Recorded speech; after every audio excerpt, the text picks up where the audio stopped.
Live. Everywhere. On netrootsradio.com.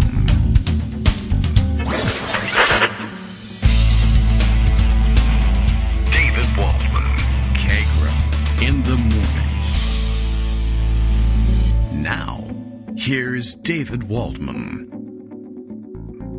Hey, good morning, everybody. How you doing? It is Monday, December 16th, 2024. Time to get another week started here and get things underway. We creep ever closer to, I guess, the inevitable, in which we, once again, for no particular reason, I guess, hand over the keys to Donald Trump to run the country. And I say no particular reason because as it becomes increasingly clear that they're not actually interested in, equal application of and or rule of law, you begin to wonder, why would you bother handing over the keys to someone like that? Especially, by the way, if the Constitution actually says, well, maybe as an insurrectionist he's not actually eligible to become president, and no one knows how to adjudicate that.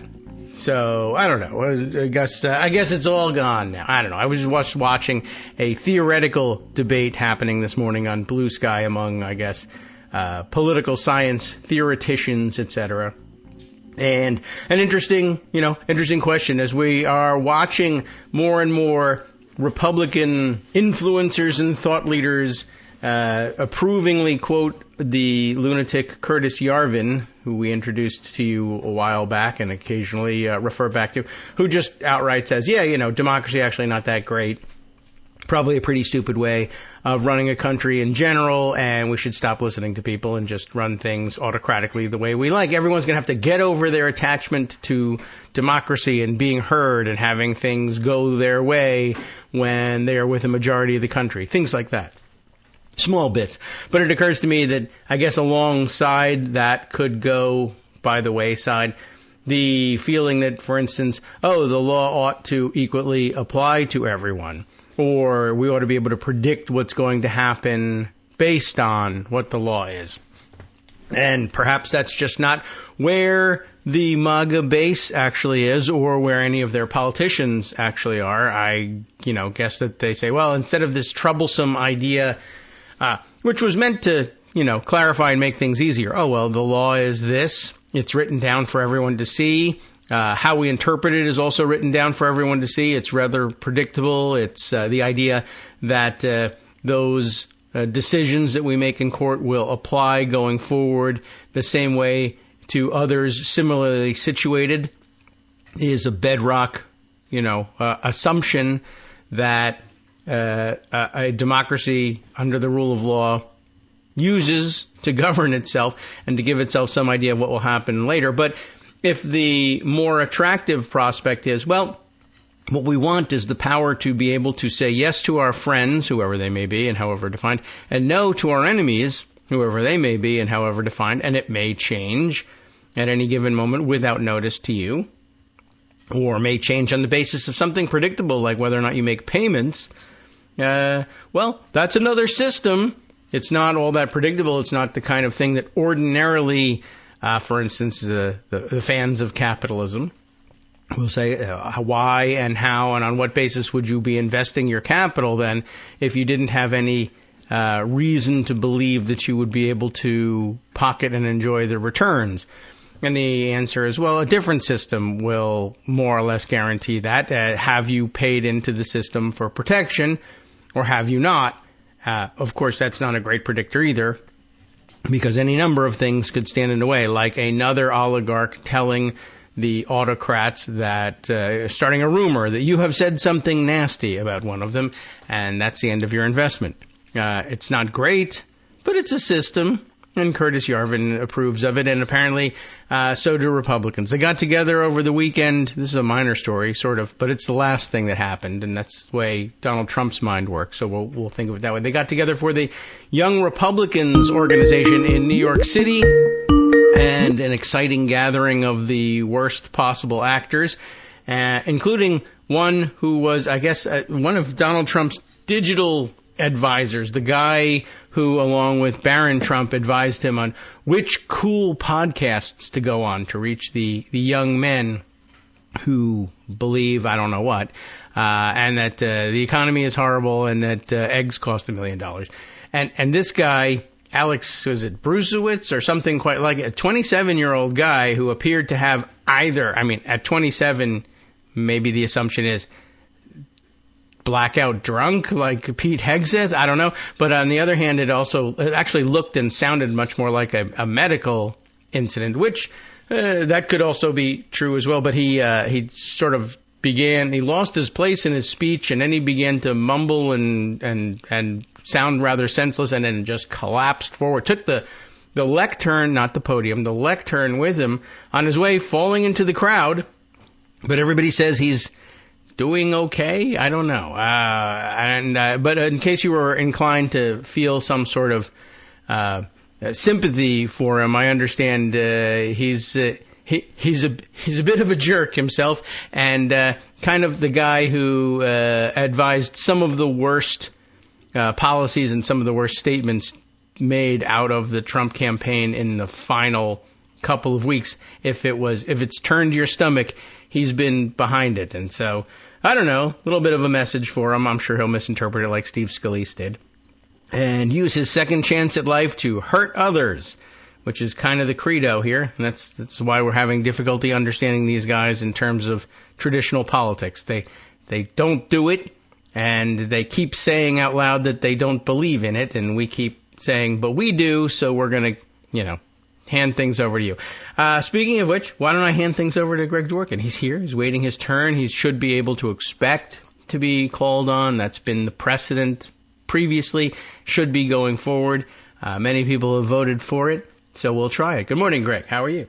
I'm fine. In an autocratic system, though, you get to decide when I come on. That's true. That's just the way it works. Well, yeah, that's true. I mean, I hear the noises. That's a good suggestion that the phone is ringing. I should pick it up.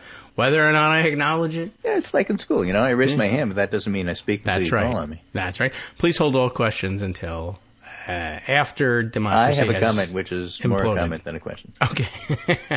All right. Well, let's begin with your comments. Which is traditional at any academic meeting. That's you've true. Been to one. Oh, we have questions at the end. Well, I have a comment about my own work rather than a question about yours. So let me just speak for the next 10 minutes. Yeah. Well, that sounds familiar.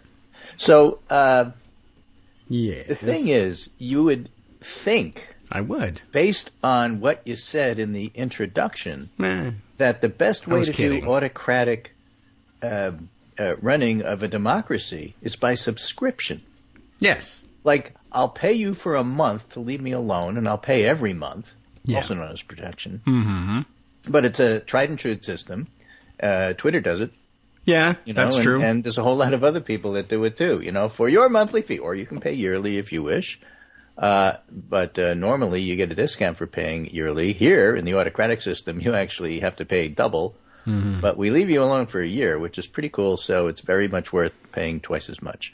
Yeah. So what happens is by subscription, I will leave you alone, and then you can not say whatever you want, but at least I'll leave you alone. And then after that, we'll see. Terms of this subscription are subject to change at my whim. Yes.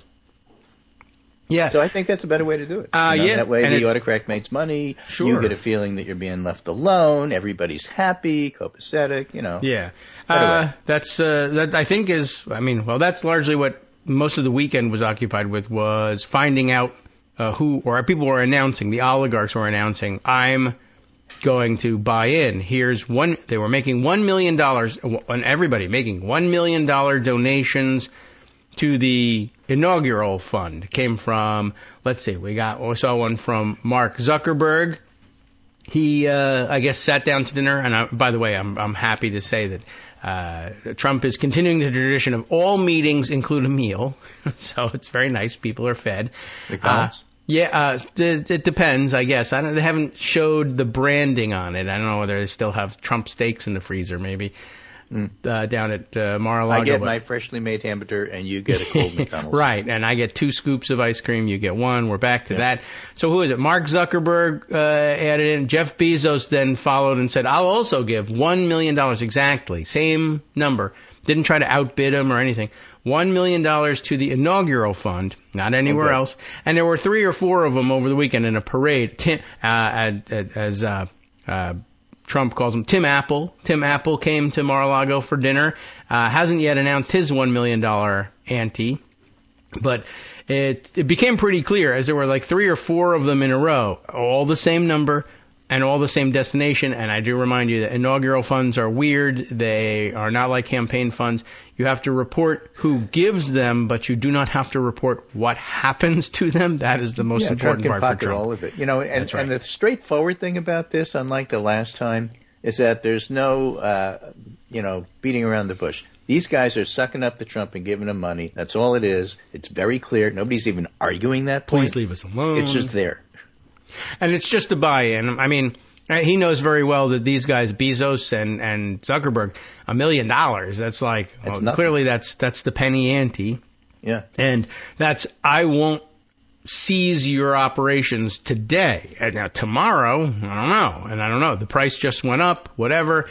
But I imagine that says everyone needs to start scraping together their $1 million, and you only have a couple of weeks to get it paid into the inauguration fund. Although it did occur to me, I don't know if there's any termination date for inaugural activities, and he might just say, "This, I have a perpetual 24/7, 365 inauguration effort." Precedent forever once they change the rules, so why not have the inaugural go on and on and on and on? Yeah, I'm not certain what the rule is and whether that's supposed to terminate on the. I mean, that would have been easy enough to write into the rule, but, yeah. Well, then there's that. Get with the program here. Yeah. Oh, and so, by the way, yes, the guy who fell forward into the crowd, Alex Brusiewicz, I saw a commentary last night. I guess he was the chief engineer of, hey, why don't you say that the Haitian American immigrants are eating dogs and cats? When that was did his this talk. happen that he fell into the crowd? I think this was, I must have been yesterday. Last evening was when the news started to break. And, right. His words become jumbled and then he freezes. Well, there were probably no pets for him to eat in hand reach or arm reach, so he became dehydrated and fell over. That may be it. Yeah, I don't know. So because every accusation is a confession, yes. So therefore I have to assume he's just eating everybody's dogs and cats. Usually true, usually the case. So they had a great lineup. Steve Bannon there saying horrible, nasty things, floating the idea that I think he began talking up the Trump 2028 campaign. Can't wait. So that was meant to scare. Oh my God, everybody. Maybe, if he's going to do it, then why campaign? Just so, stay. Look, he's horrible. And that's a good intro into this piece I have from Mark Jacob. Yeah, let's do this. From Stop the Presses, which is called Here's What We Won't Do When Trump Takes Over. Oh, yeah? All right. We won't shut up. We won't give up. We'll stand up and we'll power up. We won't retreat from the news. We won't lose our ability to be outraged. We won't be duped by fake crises. We won't tolerate abuse of women. We won't get exhausted. We won't accept the notion that all politicians lie. We won't forget to be kind, except to them. We won't expect the New York Times, Washington Post, and TV networks to wake up and confront the threat of fascism, not when ABC is capitulating in their own way by saying, okay, we'll settle the lawsuit here. We know it's frivolous, but, we want to curry favor. We won't forget that Trump won by just 1.5 percentage points. We won't trust anything Robert F. Kennedy Jr. says about public health. We won't let Christo-fascism make us forget the good acts of Christians. We won't lose our sense of humor. We won't accept slander. We won't pretend racism is economic anxiety. I'm leaving out half of what he has here, but I think it's all good. And we won't lose hope, because if we stand strong, we won't lose our country, and we won't. Well, all right, I'll do that. I thought I would just mention all of that. We cover it, but whatever. Yeah, no, the $15 million settlement from ABC is a hugely important piece of news. It really upped the ante. I thought everybody was going to pay $1 million, but they had $15 million in mind, and it was a frivolous suit. And for background, it was, I guess, George Stephanopoulos had said on This Week, it wasn't this week, it was a couple of weeks ago, but that's the name of the show, and had mentioned the outcome of the E. Jean Carroll trial, and had said, had referred to Donald Trump having been adjudicated a rapist by the judge in that case. And which is true. Yeah. So the suit was for defamation, and it was a typical Donald Trump bluster suit. Sometimes he doesn't even go ahead and file them. But they had depositions scheduled, and it was real exciting and interesting, and that the president-elect, allegedly, was going to have to submit to a deposition, which was interesting to watch. He was claiming autocratic powers at the same time. Would he allow himself to be forced to do that? What would the deposition be like? Usually he sinks his cases whenever he does that. And then ABC, which really, I mean, again, for a public figure and the things he did and the things he said and the things he was found liable for, it was an open and shut case. But ABC decided to just say, we'd rather not, and we'll send you $15 million to the, interestingly enough, it was meant to be donated to a charity of, inaugurations. Well, yeah, well, actually, it wasn't inaugurations, but charities you are welcome to. It was and this is one of them. The charity that was mentioned was that this would go towards the presidential library. Yeah. One day. For the guy who doesn't read. Yeah, right. For the guy who doesn't read. And of course, as somebody did joke, the main exhibit at the presidential library is going to be a pile of $15 million. That's it. But yeah, they're going to pay towards the presidential library, and they put it in weird terminology because they don't know the name of it yet because it hasn't been established yet. But they said a charity or foundation founded by the plaintiff or representative of the plaintiff. It has to be a representative or it can't be established in New York because I don't think he can run charities in New York.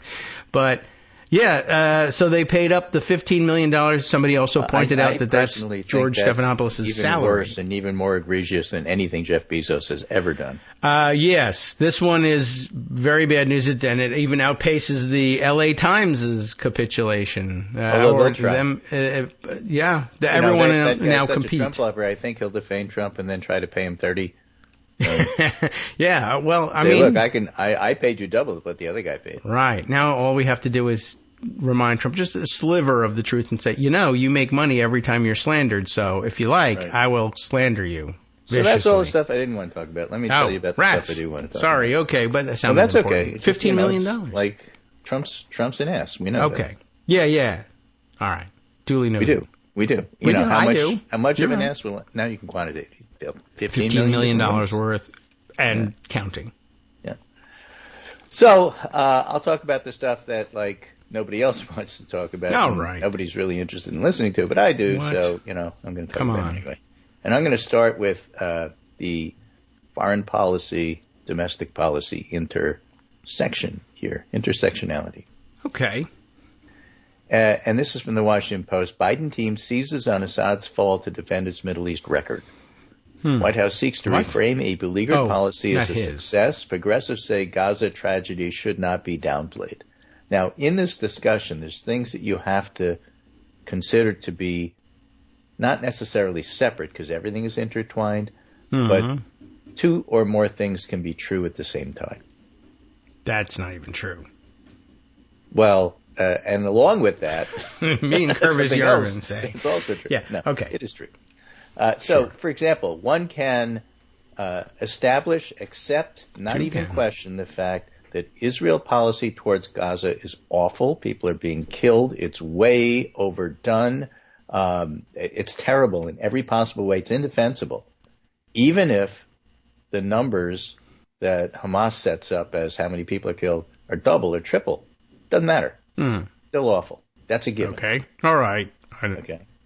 So, when you say policy as success, question is from a country's perspective, what are you trying to do? You want to protect people's lives, but you don't just want to. Yeah. And that's the part that bothers people. Well, why don't you just want it? Because there's other things you also want to do, because your calculation is down the road. This will save lives later. So how can you have a policy where so many people are killed as a success? If you wind up getting rid of a dictator, and we were just talking about dictators. Yes.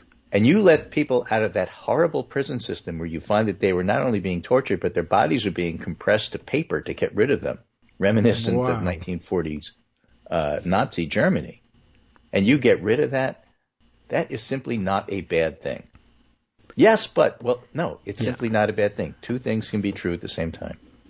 Sure, I think we can. Doesn't that make our enemies of our enemy our friends? No. Aren't they still enemies? Yes. It's the Middle East. Everybody hates everybody else.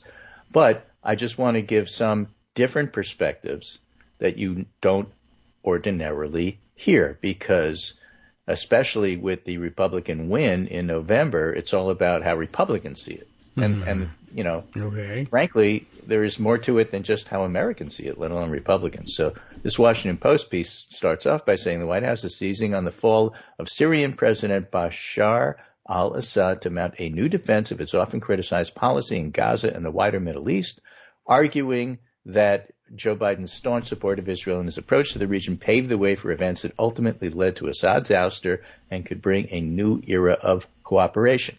You can go ahead and argue about that, but, you know, why do you use seize, pounce, and all these other ridiculous, stupid, annoys the hell out of me terms when you're a news person? Oh. I don't know, but they do it all the time. Not pouncing on it. They're not seizing on it. They're actually explaining what's going on. Now sit down, you who have attention deficit disorder and can't listen for more than 5 minutes without it interrupting for questions, you reporters. Really They're more of a explaining comment. to you what's going on. It's important. Pay attention. Okay. It's not seizing on it. It's making you stay in your seat and raise your hand, and you'll get called on, you know, at the proper time. And there's nothing wrong with that. So they write, Biden's handling of Israel's war in Gaza is viewed by liberals and a growing number of Democrats as a major foreign policy failure, with some of the parties saying his unwillingness to rein in Israel and avoid a humanitarian catastrophe in Gaza will tarnish his long-term legacy. It's complicated. Okay, let me just give you another example with a different perspective. I've reported on this guy before, and remember, he's a Second Amendment wingnut. Okay. His name is Raylan Givens. He calls himself Jewish Warrior 13. He says in his bio on Twitter, open source intel analysis and breaking news, Orthodox Jewish Zionist, ex-IDF, shadow warrior, proud American patriot, Second Amendment supporter. That's who he is. All right. Or what he'd like you to He's talking think. about stuff you simply can't find anywhere else. And that's why I'm giving you what he says. For example, he has a thread from yesterday on Twitter. And again, Twitter does more international news than Blue Sky. I can't find this stuff on Blue Sky. Syrian Druze in Israel changing direction. Syrian Tamir of Druze Channel in 14 Israel. published an extremely interesting piece today about a historic turning point among the Syrian Druze community in Israel after Assad's collapse. Come along for the ride, he says. The Syrian Druze are a community of Druze that live in the Golan Heights in Israel. They come under Israeli control after the Six-Day War in 1967. Yeah. They primarily live in 4 villages, and he names them. And historically, this Druze population has hesitated to identify with the state of Israel and have usually stayed allegiance to Syria and the Assad regime. The main reason was the fear that one day Israel would return the Golan Heights and the Alawite-dominated government would take revenge on the Druze if they showed any loyalty to Israel. But Assad's no longer there. So they seem to be recalculating. It's now confirmed there's been a significant surge in the number of Syrian Druze who are seeking to enlist in Israel Defense Force, for example. In conclusion, and he goes on to name a couple of data points, the Assad regime collapsing 10/7, which was the massacre that Hamas did, and the wars in Gaza and Lebanon are having second and third order effects that most people didn't even think about in their wildest dreams. A community self-isolated from Israel's society for close to 60 years is realizing they're probably safest under the protective umbrella of the Jewish state. Remember, he's writing this from a Israel perspective. But the point is that this is happening. And if other people want to cover it from an Arab perspective, that's wonderful. Send me the links. But it's just one of those things. Here's another one he writes, a different thread. Senior Hamas official admits to Saudi media, Elaf, October 7th ruined us. He admitted in an interview that the October 7th attack, referred to as the Alaska flood, inflicted severe damage on the terrorist organization. The official added that Hamas leadership is currently at a loss, uncertain of what to do or where to turn. So says Saudi Arabia media. Okay. And they say it's suffering from a genuine leadership crisis. The flood attack backfired, submerging us in a sea of blood and crisis. The most recent blow was the fall of Assad. Basically, freedom fighters for Hamas, based in Syria, were just kicked out by the new government. Just as they kicked out al-Qaeda, just as they kicked out ISIS in their iteration toward changing toward a we want to govern.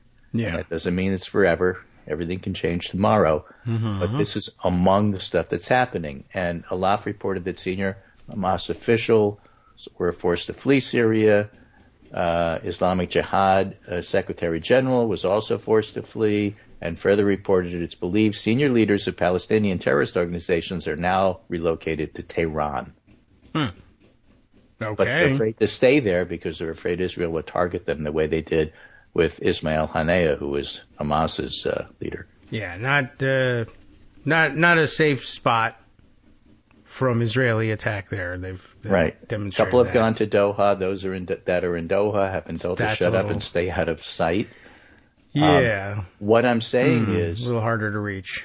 The policy, whatever it is, has had secondary and tertiary effects, which are certainly mixing things up and breaking the logjam. Whether they're good or not good, or what the ultimate result is, too soon to say. Yes. But if Biden is going to talk about Middle East policy and what happens, and you're not doing nuance, you don't know what the hell you're talking about. Yeah, right. But I don't know how you get through the whole talk without skipping a little bit of He's nuance. pouncing. It's like black and white. I have to summarize it in a pack. You're not doing anybody any favors in trying to do that. There are parts of Biden's policy which are going to turn out to be very successful. I despise, loathe, hate Netanyahu. There's going to be parts of his policy that are actually going to work in the world's favor, including taking out some of these terrorists. Yeah. Well, we're always stuck with something. I mean, Trump and vaccines. Nobody any good. The place is complicated, and this whole thing about we have to decide whether pulling out of Afghanistan looked good on TV or not is a horrible way to conduct foreign policy. That's the point I'm trying to make. Okay. Well, that seems clear. Although, we'll see if we can connect this to Afghanistan in any way during the 2-minute break.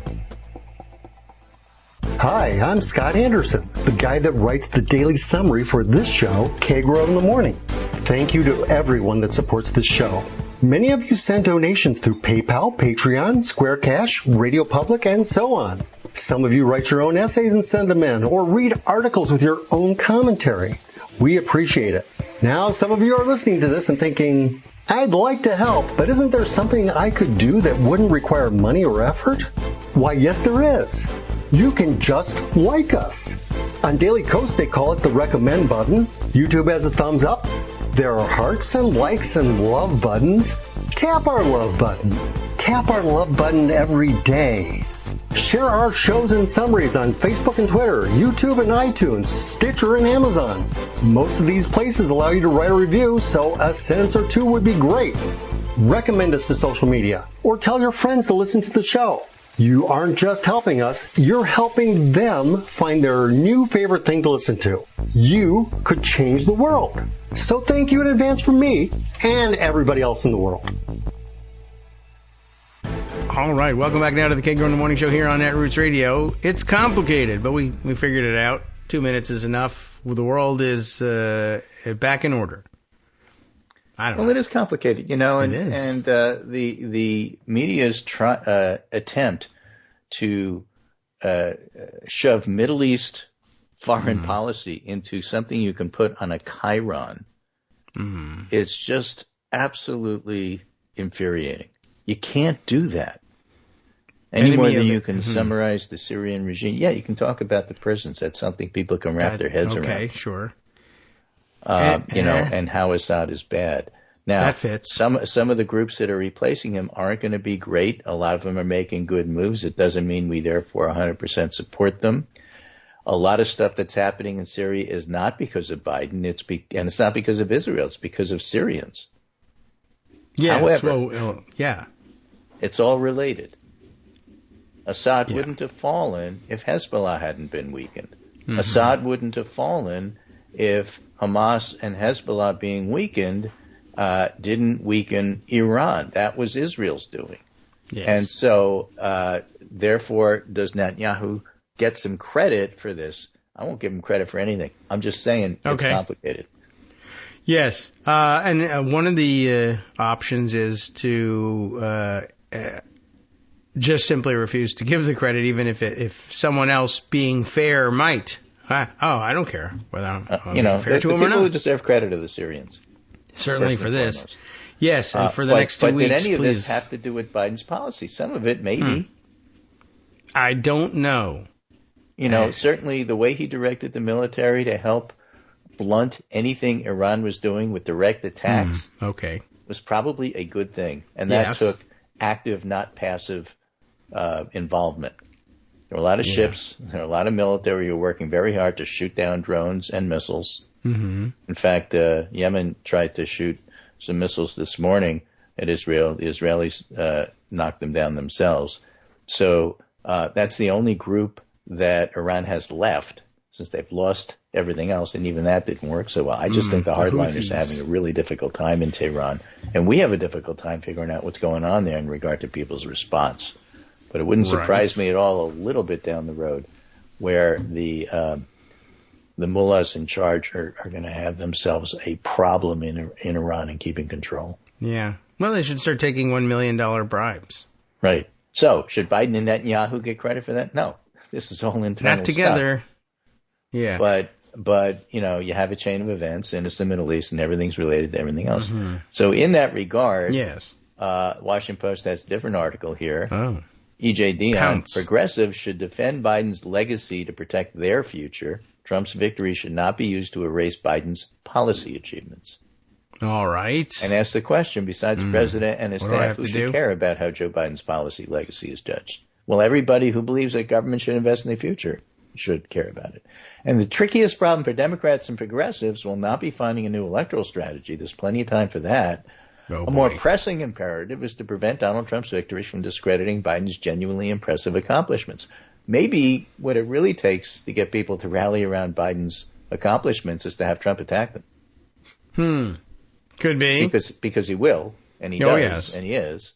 Well, he'll give us the opportunity and anyway. It's a smart article. It goes on to write, legacies aren't just about bragging rights or a politician's self-esteem. I could care less about that. Biden should have stepped down long before he did, and he's probably the reason Harris lost. Let's just say that outright. However, he did some good things while he was there. How a president is judged, Dionne writes, can affect the direction of policy for decades. Anger over Herbert Hoover's mismanagement of the Great Depression opened the way for FDR and the New Deal. Frustration over inflation under Jimmy Carter led to Ronald Reagan's counter-revolution in favor of lower and less progressive taxes, which we've never recovered from, by the way. Right? No. Roosevelt and Reagan had advantages. Biden didn't. FDR won 4 straight elections. That's and nice. Harry Truman got elected in his own right.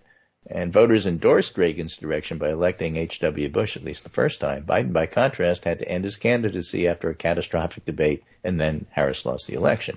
But none of that should distract from what Biden accomplished with the power voters gave him. He changed the paradigm of economic policy from a view that prosperity stems from rewarding job creators at the top to what he called the middle-out, bottom-up strategy. It wasn't just a slogan. Mm-hmm. Wage growth among low and middle-income workers has outpaced that of higher-income groups for the first time in years and years and years and years and years. His approach to trade was not neoliberal. It was pragmatic. It wasn't ideological. His largest contributions will be to the future infrastructure law, Chips and Science Act, Inflation Reduction Act. This is stuff you're still going to be seeing the benefits of for the next few years to decades, and we know that because Trump will take credit for it, and we know that because Republicans who voted against it are already taking credit for it. Yes. Groundbreaking, and policy, he won't be making groundbreaking factories, whatever it is. This is my district. You should give me credit, even though I voted against it and campaigned against it. Right. It's my doing. Give me credit. I allegedly live here. I keep an apartment here so that I can keep running in this district, and therefore, and the idea that people will let you get away with that, but refuse to give Biden any credit whatsoever for anything that he did, again, is infuriating. But you got to get that onto a chyron, so you got to shorten everything. Yeah, that's true, right. And I'm not certain how to get that one on there. So Trump wails about China. He wails about lost American jobs. But my Brookings Institution colleagues concluded that Biden's policies would steer generous flows of high-value private investment into many of the regions most blighted by economic damage and chronic joblessness. Mm-hmm. So if Biden's record was so good, particularly on behalf of working class, why didn't Harris win? Long conversation. Some answers are obvious. Inflation, which, by the way, was not primarily caused by Biden's American Rescue Plan. And I would argue it's not even inflation. People don't care about inflation. Inflation is only 0.6% now. Who cares? Prices are too high. That's what matters. Yes, and there are a number of things that might drive prices higher, and inflation but is only one of them. let me defend inflation. It's not there. Don't. That's not what people care about. Yeah. It's the price of eggs. And you better explain it or you're going to lose. And you didn't, and you did. By the way, so next I heard is they were going to be free. Frustration rooted in the unequal effects of long-term economic change and the administration's failure to promote the president's achievements while responding effectively to discontent. Biden was a horrible salesman. Terrible. Not brought up in that tradition. Right. And that's what's called for these days. Yeah. I mean, his big conclusion was, I should have signed the checks or put my name on them like Trump did. Well, right. yeah, For the disgruntled, but I mean, as George Washington University historian Tim Schenck said, telling Americans the economy was great failed as a sales pitch. Yeah, okay. But that doesn't mean that what he did failed. That was a failure of message. Okay. It's a failure of understanding. It's a failure of root cause analysis. Because if you don't understand that it's the price of things and not the inflation number, nobody cares what the technocrats think. If the technocrats are happy at the Fed, who cares? I don't even know who they are. Well, if I go to the grocery store and prices are up 10% compared to last year, I'm going to notice that. Right. Even if I've never heard the word grocery before. Or inflation. Well, right. Okay. That one we've heard. Or what the rate of inflation, or I don't care. Right. It's, this is what they cost. So the economy Biden leaves behind is actually in pretty good shape. Unemployment and inflation are both low. That's what the technocrats say are important. It's important to you if you don't have a job. Right. Remember, a recession is when your neighbor loses the job, and depression is when you're out of a job. And neither of those things are true right now. The initial effects of Biden's investment have been positive. Their impact will grow over time, and it's important to battle against a sharp right-wing turn in economic policy by defending those things. Because, the 1.5% win that Trump has is going to be justification for a whole bunch of other stuff, which are bad. Yeah. And economics is top of the list, along with immigration. Yes. Even if people don't have the same idea about what those topics actually entail. Yeah. All right. That's why, we who read. Us? Oh, yeah, right. Turn to people like Paul Krugman and others to help explain it. But, your average American voter, not happening. Got to do it some other way. Okay. Boy. And I'm having trouble in my head. Take 2 aspirin. Yeah, that would take care of it, but that's not going to solve the John Fetterman problem. Oh. I'm having trouble in my head trying to absorb he may need like 7. what Fetterman is saying because some of it is so right-wing.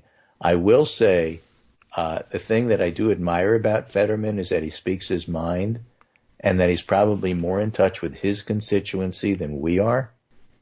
Okay. So if he says, maybe you should just pardon Trump and move past this, or let's talk about some things that you think are right-wing stuff and I'm saying is okay, let's just move on, whatever. He's a good salesman and he understands how to reach his constituents. And you're never going to love what he says all the time.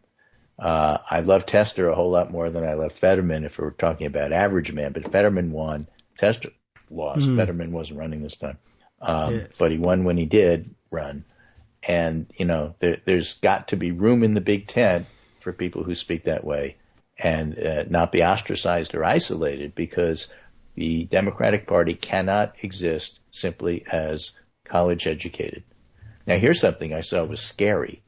Oh. And I put this up the other day. I think I had it on Saturday in my pundit roundup. Oh. And it was a discussion about unions. All right. And I saw something that actually startled me. Okay.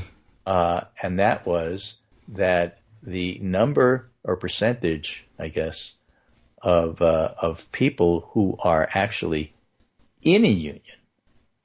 Yeah. Was quite different than otherwise what I would have suspected. Let me send you the graphics. You could see it for yourself. Did we not have a running commentary statistics on this sort of thing, or? Labor union membership among U.S. workers 2023-2024. I see. The percentage of members who are in a labor union of all U.S. workers is 9%. I knew it was low, but I didn't realize it was that low. I see. Relatively equal between men and women, 9 and 8. Okay. Yeah. All right. That's all right. Mm-hmm. The equality part? The younger ones? Yeah. 18 to 34, 5%, 55 and older, 11%. That's not what struck me. All right. What struck me is by education. Oh, okay. High school or less, only 5% are members of a labor union. Post-grad, 15. Post-grad, labor union. What labor union are we talking about? Colleges. Is that right? Is that a labor union? Teaching assistants.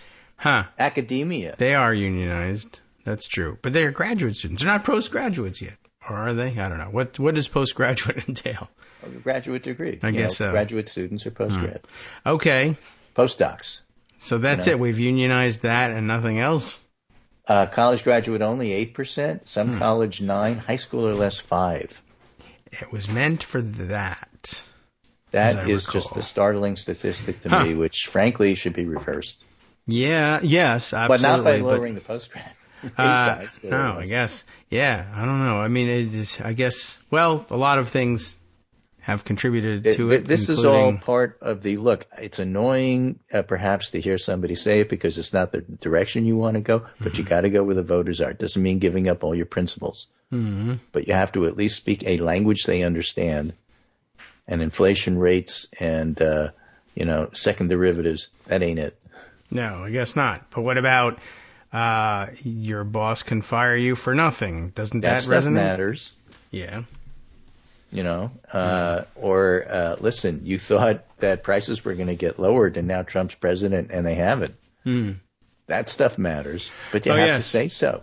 You have to tell people. Oh, I say that all the time. I go every time I'm in this store now. People listen to your scream. show. I've always said that. I thought eggs were going to be free. What happened?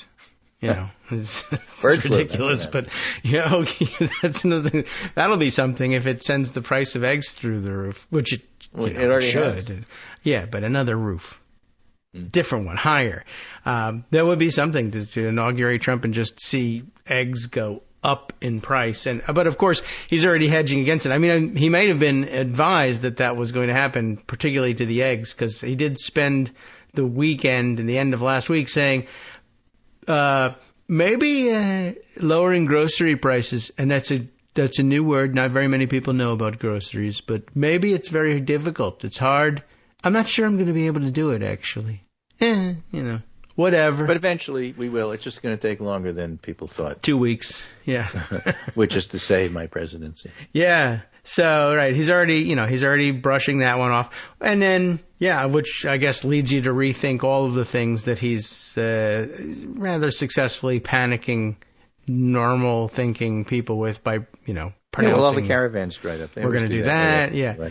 Right. Well, it becomes also quite obvious, like, we might not do any of the things that we said we were going to, or we might just claim we've already done them. And it's very difficult.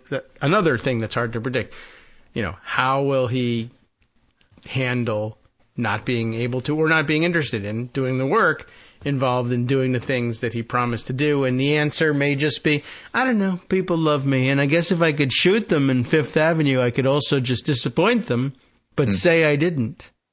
And that may be enough. So my last piece for today comes from the American Prospect. Ryan Cooper writes, Democrats lost the propaganda war. Oh, the party used up about $5 billion, some of your money, my money, on political ads in 2024. Yeah, well. There's a better way. Oh. Democrats are missing something, he writes. It's arguably a prerequisite for ideological messaging to have any effect. A media apparatus that can get these messages in front of swing voters. We've talked about that. It's true. But again, you can't just put these on nightly news as ads, spend a lot of money, and wonder how come seniors didn't vote more for us? Because like everybody else, they did not that many people watch the nightly news anymore. Right. And there's other ways to do it. Not that many people are watching TV, and cable isn't the way to go. And does that mean podcasts are? Well, it's part of it.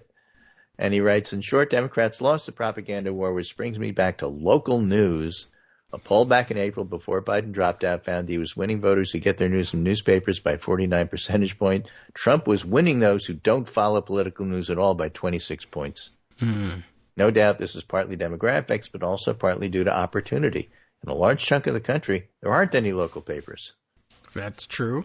And a much larger chunk, the few papers that remain are private equity gutted carcasses like the LA Times or USA Today. Yes. A recent study by Farhi and Volk at Northwestern found that an even more stark gap in the worst off counties. Trump won 91% of news desert counties as local news is steadily strangled to death by Facebook, Google advertising. The resulting gap is being filled with right-wing propaganda and reactionary voices on social media. He basically says, this is horrible. We need to do something about it. Check. Okay. Yes. Yeah. Right. What? Check, please. I don't know yet. But, start our own, this, that, the other and thing. He's doing that. Usually, yeah. Although I will say I'm usually almost immediately turned off to an idea. I won't shut it out entirely, but if it begins with, we need to start our own something version of... Well, he mentions a loophole that the Trump campaign discovered and made use of. If you're a super PAC, you have to pay higher rates for advertising than campaigns. Right. Not if it's streamed. Yes. So put all your money in streaming. Yeah. I did hear that, and I read an interesting... I might even have snuck it on the air like end of last week. But that was the interesting strategy, although it's such a very narrow audience, but it's very targetable, like almost down to the actual individual. You can be sure that if someone turns on one of their streaming services, they're going to get served this ad. Right. They're going to see it. But yeah, but it's also one of those things we were reminded with the narrowness of the victory that, it came this close to being the stupid strategy that can't possibly win that traditionalists thought it was when they heard about it, but then they won. So now it's a genius strategy. And that may mean it's not replicable by anyone else, including Trump, in any future elections. It's very unclear how effective it is, but in terms of cost effectiveness, you can't beat it. They're the cheapest ads going. This is the easiest way to be, certainly on television. And the fact that it's highly targeted and that it costs next to nothing, that's pretty good. And I guess that way super PACs. And plus, there's no difference, I guess, as you're saying, in terms of their advertising rate. The charge is not. There's no savings to the campaign there. Okay, right. That's it. I had forgotten about that part. Just the effectiveness of advertising on streaming and the cost effectiveness of it sounded pretty intriguing. But yeah, that's a good point too. Totally erases the difference between campaign and super PAC there, and so you can and of course we don't really enforce the coordination laws, anti-coordination laws. So you just do it that way. And all through the campaign, as we were looking and saying, the Trump campaign is bare bones. There's no staff. There's no funding. But I guess if you have somebody who says, I'll just put $270 million into, everything else, and I'll fund it outside, and I don't care whether we get charged more. And in fact, since we've found this new loophole, we're not getting charged more. And I don't care that the law says we can't coordinate. I'm going to hang out with you at Mar-a-Lago and strategize with you and just say we're not doing it. I guess you can do whatever you want. All right. So I'm with Mark Jacob. Just don't give in advance. Anyway, that's my segment for today. That's all I got. Giving up, are you? Well, I'll say you're saving it for Wednesday. Yeah. Okay. I got another story of here. Wednesday. It's so horrible. I don't even want to tell you about it. Oh, no. So I send it to you so you can read it. Oh, great. Right. Don't give up. Don't give up in advance, except on this. Oh, it's so horrible. I give up right now. 10 minutes ahead. Well, I sent it to you. Okay, that's true. It's from the Mercury News. Let me just read you the headline. Imprisoned California restaurateur comes clean and bid for parole. Yes, he cooked his wife's body.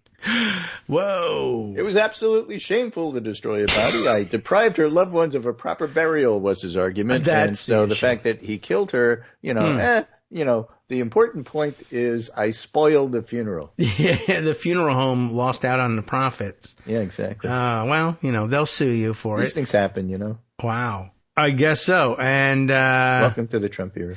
Okay, and I'm looking, it says He was panicked anyway, and suicidal. If this winds up blowing goodness. up and becoming national, like Donner Pass stories, you heard it here second. I guess so. California, right? Mercury News Mercury first. News heard it first. Okay, well that's really.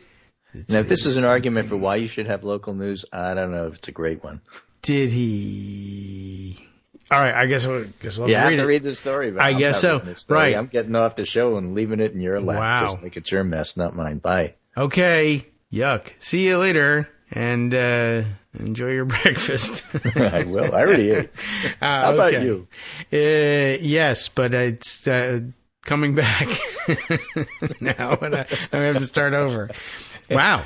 It's a repeating story. No kidding. So I'll Holy talk moly. to you on Wednesday. Okay. Hopefully about something totally different. Right. Not for something completely different. Sure. Right. Well, we can count on seeing you, because if we don't, I'll cook you. And now you're really buddy. budget. Alrighty. Bye. Wow.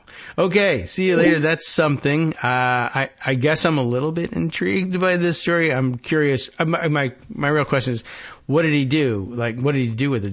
Did he do this so that it was easier to dispose of the body, or did he serve it to somebody? I don't know.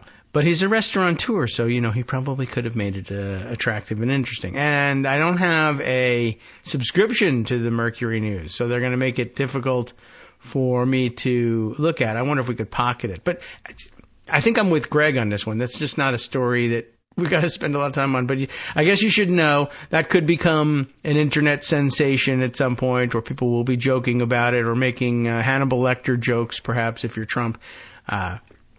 And if you're wondering where it came from, then that's the answer. So it's important to see these things mentioned from time to time. All right. I will shift gears. We got a couple of minutes before the first or second break here, so perhaps I shoehorn in one or two things that we'll be talking about in the coming days. I in my morning post, of course, I've been counting down since forever toward, and we're finally here now. It didn't make any sense to be mentioning it at the outset of my countdown, but now that we're actually here, you can say, I know I've been counting down ever since. We are 5 days from the next government shutdown. That's right. And Joan, of course, knows all about it. She, too, probably has been monitoring this stuff. We'll see if we get a chance to talk to her at some point about it in the near future. I don't know how difficult it's going to be to continue things on. It hasn't been a huge story for me because there's so much other things happen, so much chaos elsewhere, and it's very difficult to predict how people are going to react to this. And my guess is that Republicans who are going to be necessary to any agreement going forward are probably, there's less pressure on them to resist going forward with a clean CR and just continuing things on the status quo as they are, because eventually they will take control of both the House and the Senate and then gain the presidency. And then from there on, LOL, YOLO, nothing matters. So it doesn't really it shouldn't be difficult to get an agreement. However, it's always a contentious thing, and there's always somebody looking to leverage it for some television stardom if they can get it.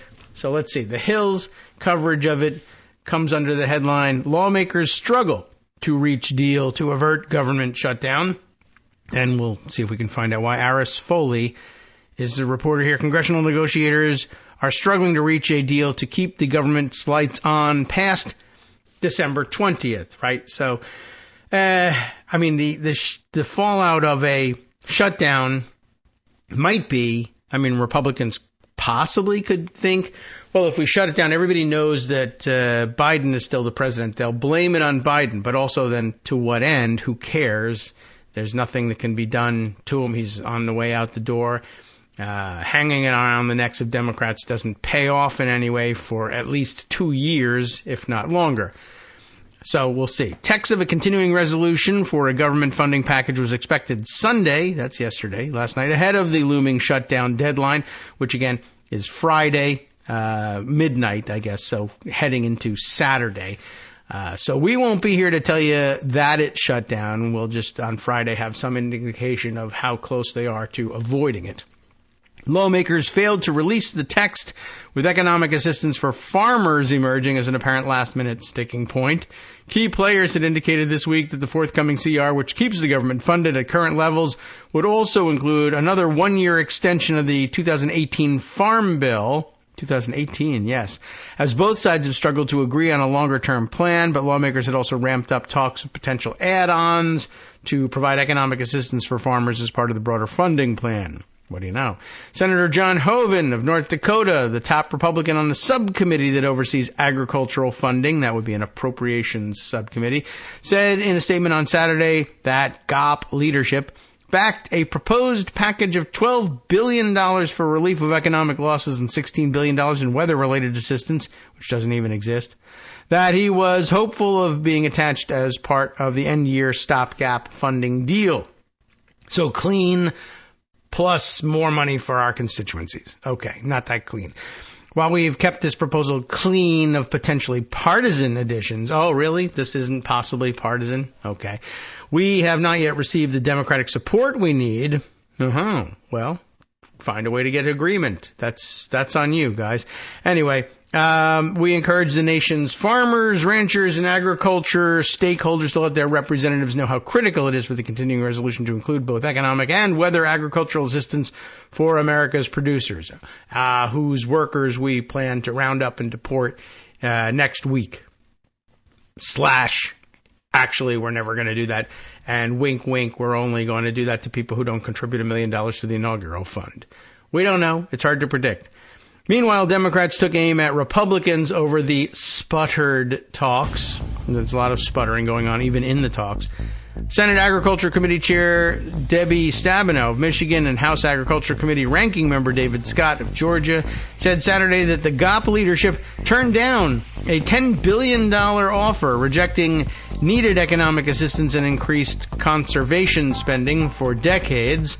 For weeks, congressional Democrats have provided a pathway to a farm bill extension that will deliver all that money, and they have been saying no. And in the 11th hour, we want money. What do you know? All right, welcome back now to the Kagro in the Morning Show here on Netroots Radio. So we were in the middle of reading from the Hill about the possibility of a government shutdown and what the difficulties were, what the obstacles to getting to a continuing resolution might be. I guess some disagreement at the last minute over how to deliver, or whether, in fact, and then how to deliver relief to the farming community. And a reminder that there's still plenty of gamesmanship going on in this. Democrats saying, yeah, we've been working towards adding aid for farmers for quite some time, and the Republicans have not been receptive, and now all of a sudden, with 5 days to go before a government shutdown, their big demand is aid for farmers. Wow. Their 11th hour offer, it says here, fell short of what farmers need, according to the Democrats here, shortchanged critical farm bill programs, and steals from critically needed assistance to address current natural or recent natural disasters. We can and should do both economic and disaster assistance, not pit one against the other.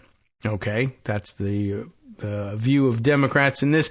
They also stress the importance that the proposal be paid for, and doesn't take any funding away from the critical natural disaster aid that has been requested.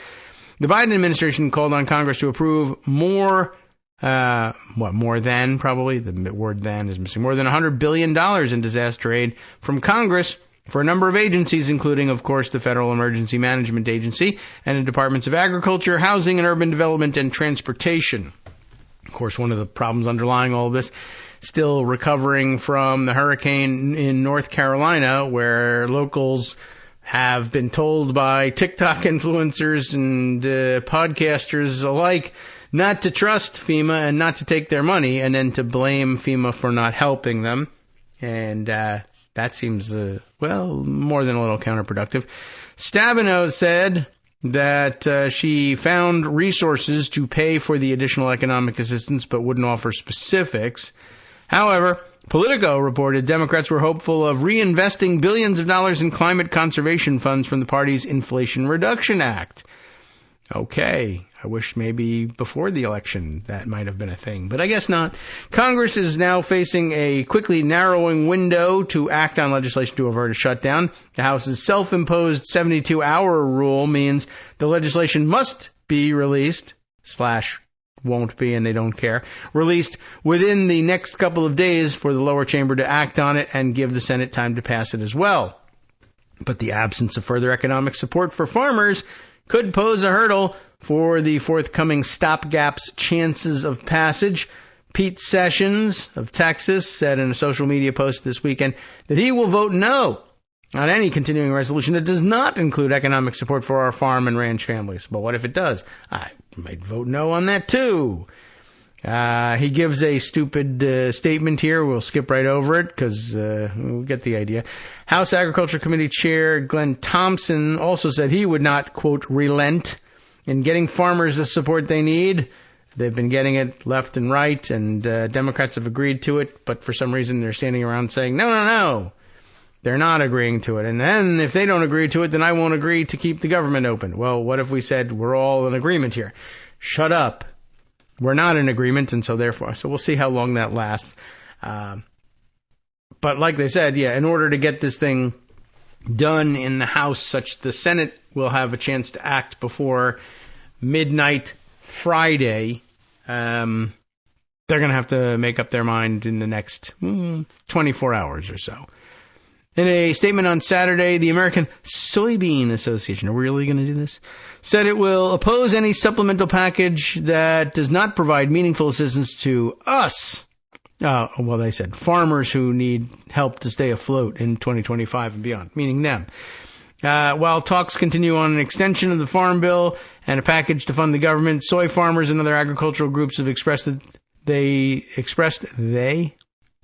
I don't know. They're not putting the word that in there today. Like they screened it out of every sentence. That they do not support a package that fails to acknowledge the economic realities farmers are facing.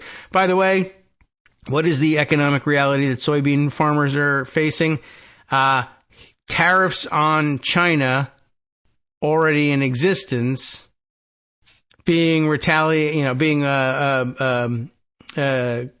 rise to a retaliation by China that has shifted their soybean purchasing away from the United States and instead to competitors. So, everyone loves tariffs and you're going to get a whole bunch more of them, but boo-hoo for us, an important bill to keep the government open and operating. We won't allow it to go forward unless there's relief for us who were promised that everything was going to be awesome due to Trump's tariffs, and instead they're terrible. What we really need is some more Trump in our lives. Okay.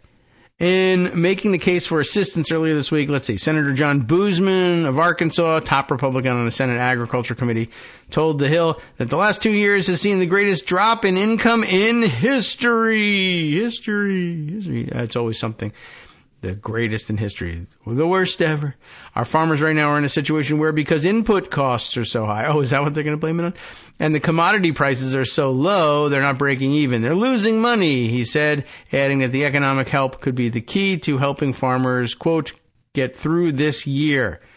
Okay, well, there are some differing perspectives on all of that. But okay. There you have it. That's what's news on the government shutdown front. It all hinges on whether or not they're going to give more money to farmers who also already got a huge pile of money during the Trump administration. And it continued really through the Biden administration. But yet it's the worst something in history. Great. That'll be so easy to solve. All right.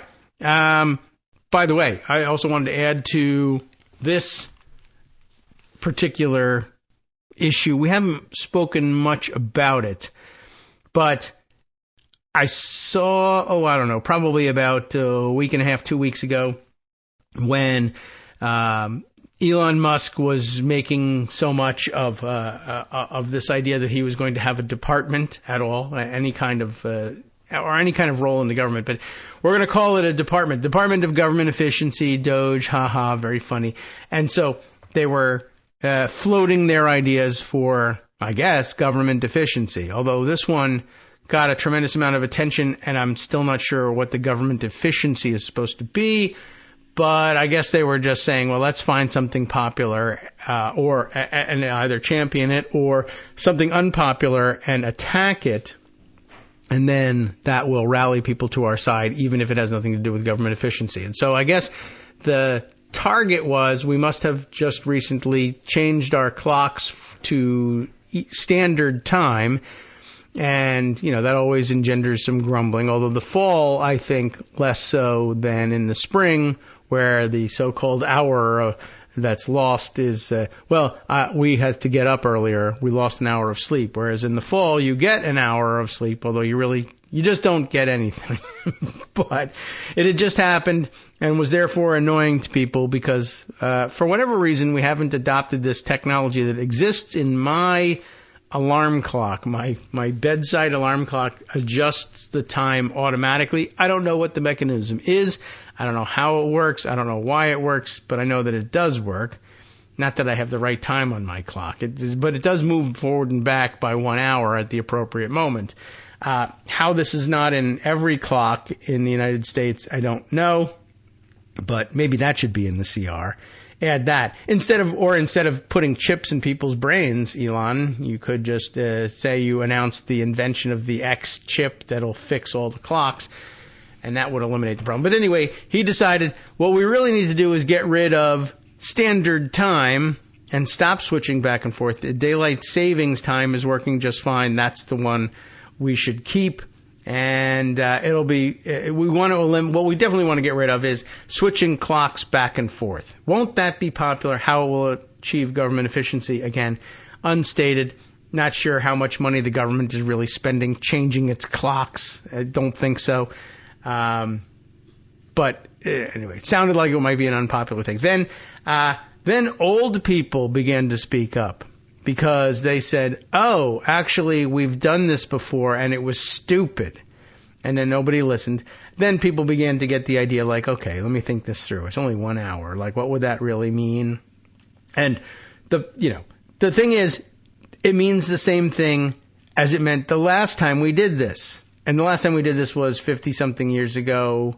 And so that's why old people remember it and nobody else does. But the problems are the same because even though technology has changed, even though Elon Musk is now the richest man in the world, and he makes, possibly electric cars that maybe drive themselves into walls, I don't know, rockets, colonizing Mars, da-da-da-da. As it happens, the relationship between the Earth and the Sun has not changed a great deal in the 50 years or even 500 years or even 5,000 years. And the sunshine situation is the same as it was. And so, you can look back to the last time we did this. And I imagine that just Elon Musk doesn't know that there was a last time that we did this, but all the problems are the same. The one that comes up most often, of course, is kids are going to have to get up and go to school in the darkness. And some of them are, 6 years old and on their way to kindergarten and first grade. And it's pitch black outside. That's a problem. And it's pitch black outside and people are sleeping behind the wheels of their Teslas hoping that the car will drive them to work while they snooze. And golly, what if they run over kids on their way to school? Well, there's experience to draw on. Why people hated permanent daylight savings time when the U.S. last tried it. The subject of an old article in the Washington Post, now being recirculated for those reasons. It actually comes from March of 2022. And I guess at some point, perhaps that must have floated in 2022. I don't remember it coming up, but I guess it happened. At any rate, yeah, the problems are all the same. To what should be to no one's surprise here. Oh, and by the way, speaking of to no one's surprise, so Elon Musk suggested let's get rid of standard time and just adopt daylight savings time as the year-round standard.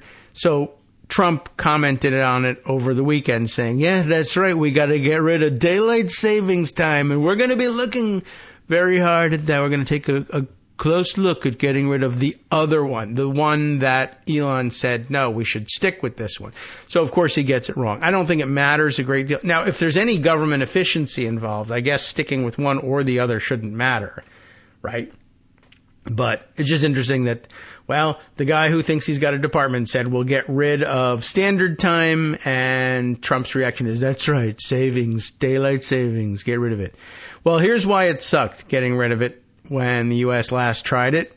We'll do it in narrative form with the writing of Brittany Shamus, as two M's in that, Shammas.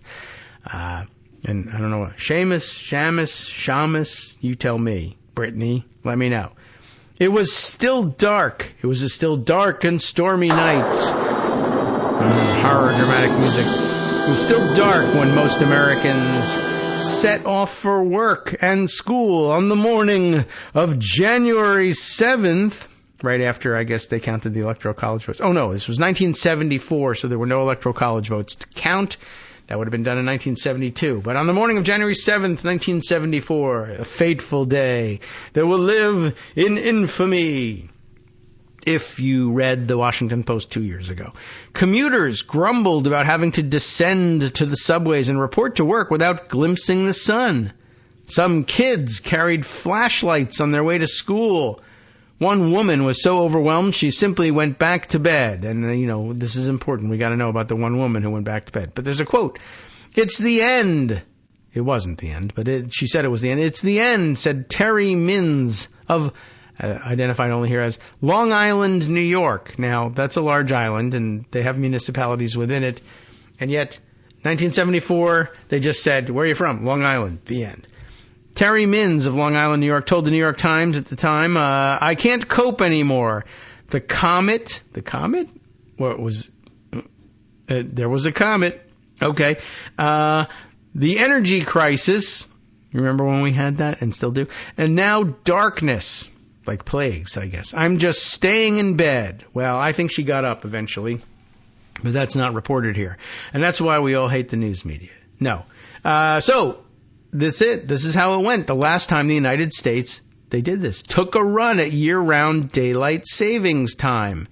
Now, in 1974, Elon Musk was even born. I don't know how old he is. I guess so, but whatever. They didn't do it in South Africa, so we didn't know about it. The experiment, which meant a sunrise of 8:30 a.m. or later for large swaths of the nation, proved short-lived. Amid a swell of public displeasure and a series of early morning traffic fatalities, Congress voted to undo the change 10 months in. Didn't even make it a year. Almost 50 years later, the idea is back. It sucked so bad we only made it 10 months. Let's try it again.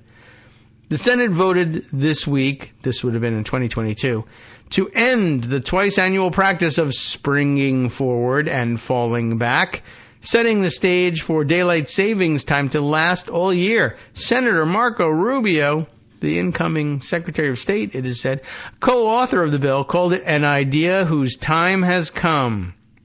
50 years after it came last time and it sucked. Lawmakers from both parties championed the legislation, which still requires passage by the House of Representatives, or did way back when, and didn't get it, and a signature from President Biden. Guess what didn't happen? They argued that the clock-changing ritual carries health and safety risks, and they pointed out many Americans hate it, and that's really all it is. And it's just, they hate doing things, or being asked to do things, or sometimes like, gosh, I don't know what time it is. Well, that lasts all of a day. No one ever says, I'm still on daylight savings time, like 3 days later. They're still writing 2023 on their checks, if they're writing checks at all. But no, but I don't know. It's just not even a joke to be saying, like, 3 days later, I'm still getting up at 6:30. Well, anyway, because you are still getting up at 6:30. It's just 6:30 is coming at a different time. Anyway, today the Senate finally delivered on something Americans all over the country want, never to have to change their clocks again, said Senator Patty Murray, another co-author. So certainly had bipartisan support. And again, I think at the bottom of all this is people don't want to change their clocks. That's true. Fine. Put the whatever devices in my clock, my alarm clock, in every clock. Make it mandatory if you want, although everybody hates mandatory anything. No, he's raising the price of clocks. The price of clocks is through the roof. Kill him. We hate him. All right. You don't want to change your clock. What if the clock did it by itself? And by the way, increasingly, ask, I guess, the younger cohort about this. Clocks. I don't even have one.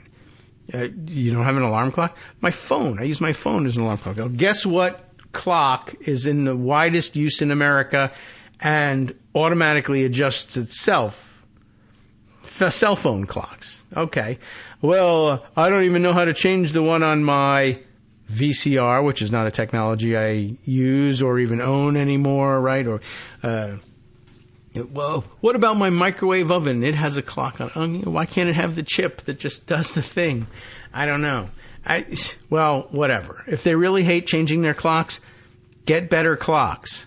Well, anyway, that was true last time, 50 years ago, at least in the beginning. When federal officials pitched the concept, the nation was in the grips of an energy crisis because of the Organization of Arab Petroleum Exporting Countries, OPEC, declaring an oil embargo. Now, I don't know, was Arab actually they were the leaders of OPEC, but I don't know, was Arab actually part of the title of the organization? Because now there's non-Arab members of OPEC. Anyway, grasping for solutions, lawmakers made daylight savings time permanent in January 1974 until October 1975. Clocks would spring forward and not fall back for almost 2 years. The thinking was that fuel consumption would go down as Americans used the extra evening sunshine for light and heat. President Richard M. Nixon estimated that 150,000 barrels of oil could be saved a day, the New York Times reported. Signing the bill into law, he said it would, quote, mean only a minimum of inconvenience. I guess do we even want to bother doing it in his voice? He didn't say it out loud, I'm sure. 79% of Americans favored the change at the time, according to polling by NORC, N-O-R-C, at the University of Chicago. Then it went into effect, and guess what happened? It sucked ass, and everybody hated it. On day one, the New York Times reported hundreds of tourists missed flights from Puerto Rico, which remained on standard time, to the continental United States. Throughout the week, newspapers carried reports of bleary-eyed commuters and nervous parents. Daylight time is like darkness time, declared a headline in the Washington Post. Very clever. The New York Times called it the second dark age. Pitch black at 7:30 in the morning, a Long Island man, another Long Islander, named Bob Fitzpatrick, told the Times. I guess the New York Times reporter, who did the story, lived in Long Island and couldn't find his way into Manhattan to talk to anybody else because it was too dark. People were saying if this had happened 2 years ago, McGovern would be president today. I guess they really, really hated it. He spotted dawn only briefly on his way to work as a Lord & Taylor executive and was, quote, depressed as hell, he added. David Perot, P-R-E-R-A-U, Perot, studied the issue. Wow, let's talk to somebody who studied things. As a researcher for the U.S. Department of Transportation, and then went on to write a book about it. C is the daylight, the curious and contentious story of daylight savings time. He said in an interview that the reality of the change seemed to take people by surprise. They couldn't believe that leopards ate their faces, I guess. Most people think, I'm not going to have to change my clock, he said. So, or rather, I'm not going to have to change my clock. So that's a good thing, I guess. And they don't think, I'm going to have 4 months of dark mornings. I think that's what happened in 74. People didn't think about that. And of course, now we're much more sophisticated and we don't think about those things. How strange. We've made no progress whatsoever. Frustration over the shift took on a new sense of urgency when reports emerged of children being hit and killed by cars during pre-dawn treks to school. And I hasten to add, that will probably get that much worse as now everybody drives pickup trucks that you can't even see children anymore because you're 80,000 feet above the surface of the earth, like flying a plane. Nobody's visible down there. And those things will just run over a kid in a crosswalk, and you won't even feel it in your 800,000-pound Dodge Ram with the lifts, and it'll be, not only will we be running over children, it'll be hit and runs. And then people will think they can disappear into the darkness on top of it all. Frustration, took on a new sense of urgency when reports emerged of children being hit and killed by cars during pre-dawn treks to school after 8 deaths in Florida. Then Governor Ruben Askew, a Democrat, by the way, called a special legislative session on January 27th, urging state lawmakers to change back the clocks. Though Florida would be on a different schedule if they did that than the rest of the eastern seaboard, the governor told the press, in fact it was UPI back then, that any disruption, quote, would be small indeed when compared to the life of even a single child whose death could be attributed to a too early start of his or her school day. Of course, now, whatever, they get there in daylight, but then they're shot. So, I'm sure people don't care anymore. The move failed, though, caught up in partisan politics. Believe it or not, the clock stayed an hour ahead in Florida and in other states. Some schools pushed back their start times. That's one other solution. And some cities, ready for this one? So an infrastructure move here. Some cities bought reflective signs for crosswalks, and that's actually a pretty good idea, I think. But, again, in terms of government efficiency, well, let's see. The first thing you did was spend more money. How efficient is that? The Post ran a story on inventive Washington mothers improvising outerwear. From fluorescent fabrics, complete with photographs of kids wearing their handiwork at bus stops. The article notes that some companies plan to offer jackets with reflective detailing in their back-to-school lines. But again, very similar to what we're dealing with now with school shootings. Oh, kids are getting murdered in school by wackos who are buying weapons of war off the rack at their local gun shop. How about bulletproof backpacks? Could we try that? Or maybe only one door, or maybe no doors at all, and just everybody gets sealed into school at the beginning of the school year? That's a decent solution, right? Again, never really dealing with the thing you've done that was a huge mistake, but instead, let's dress the kids as construction workers. And in these shots here, they're wearing safety vests that road workers wear and hard hats on their way to school. The kids love it. Anyway, as the dark mornings continued, the complaints kept coming. By February, Congress was having regrets. It's time to admit a mistake when you've made one. Representative William Ketchum, Republican of California, a co-author of the bill, actually, was quoted as saying in the Times, maybe the corrective bill. Okay, that would make some sense, unless it was him saying, I was in favor of the change and now I'm an idiot. That month, a National Safety Council survey found no appreciable change in the number of early morning fatalities between January 1973 and January 1974. And a Reuters report said the United States had used about 2% less energy because of the change. Still, the country was ready to go back to the old times. Public support for the extended daylight savings time had plummeted to 42%, 70 down to 40, according to NORC. In August, the same month that Nixon resigned over Watergate, does anyone remember that? The Senate voted to repeal the law. The House passed a similar measure soon after. On October 5th, President Gerald Ford signed it. And 3 weeks later, Americans rolled back their clocks. The semi-annual routine returned and has continued ever since. People always grouse about losing an hour of sleep in the spring. Perot wasn't surprised that doing away with it came up again. As for whether it'll last, he's not sure. It's a different time, he said. On the other hand, daylight and darkness are still the same as they were in 1974. And kids having to go to school in the morning is still the same. And people having to go to work in the morning is still the same. Wow, it's amazing that our relationship to the sun has not changed in all this time. And yet, let's make the same mistake all over again. I just found that very interesting. Okay, let's see. Almost up to the point where we take our third break. Here's something I'll throw in just for fun. I actually meant to throw this one out for Greg's consideration, just because he's the one that made me aware of the existence of the Hot Ones podcast. And remember that was a big deal during the closing days of the campaign. Oh, well, Kamala Harris should go on Hot Ones. That's the one everybody wants to see her on. And then people thought it was a great idea, but it didn't happen. As it turns out, by the way, there was some reporting elsewhere I saw that that they actually asked, that the Harris campaign did, in fact, approach Hot Ones and say, well, can she come on? And they said, nah, no, we're going to stay out of politics.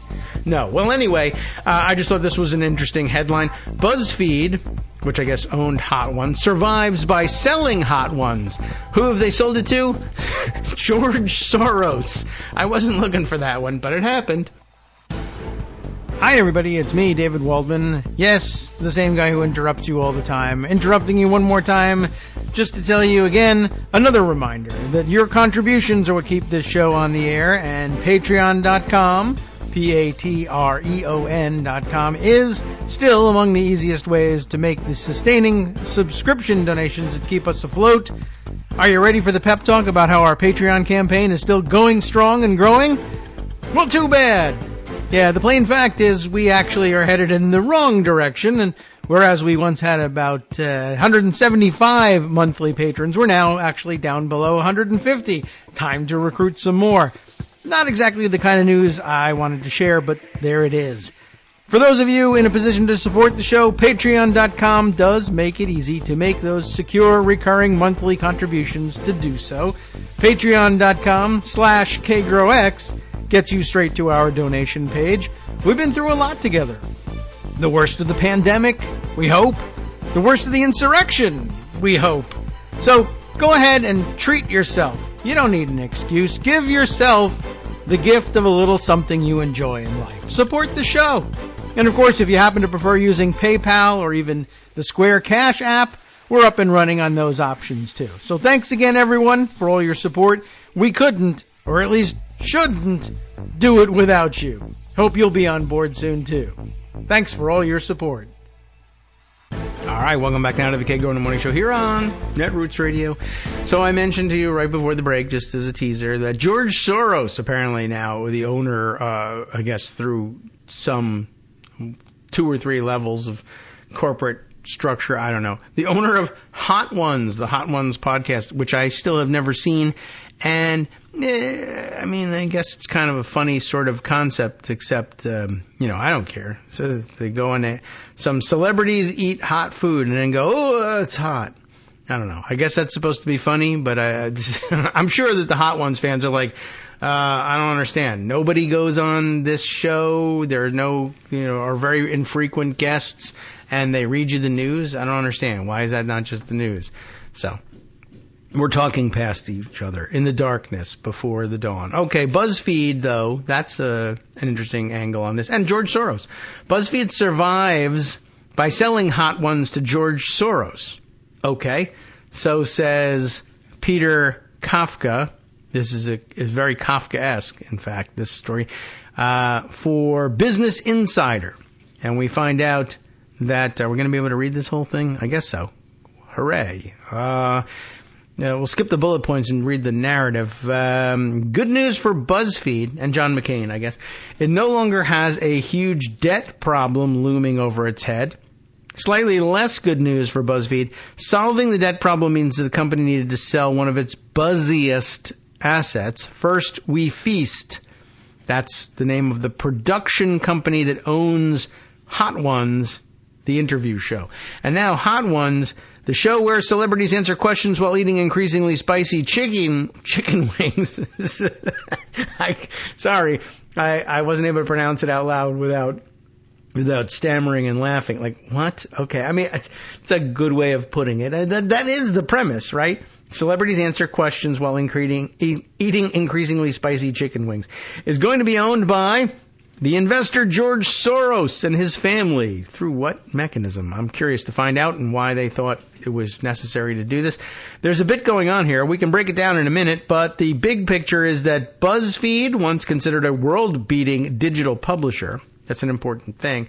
In the age of the the traditional newspapers apparently scrounging to get by, falling apart, capitulating to the incoming Trump regime, etc. Well, it's the digital age. Everybody's moving online anyway. Well, some of these digital publishing companies and concerns are collapsing as well. So that's of some concern. But okay, yeah, BuzzFeed used to be sort of on top of it all and has now staved off an extinction event, and for what it's worth, has likely extinguished a threat posed by the investor and political player Vivek Ramaswamy, who I guess was also interested in acquiring BuzzFeed or some of the assets of BuzzFeed. In addition, Soros has added another asset to an interesting collection of media investments he has assembled in the past few years, and I'm sure that's just going to revamp or revise and revivify the discussions of, oh, well, liberals should buy their own alternative media or create their own alternative media, which comes and goes every couple of months. Anyway, okay, here are the details, he now says. As I noted before, BuzzFeed was on the hook for $124 million in debt and interest payments and facing the prospect of having to pay it back this month. Is this an article from this month? Yeah, so, okay. I mean, I haven't really been following the finances of BuzzFeed, but that's a bit of a surprise.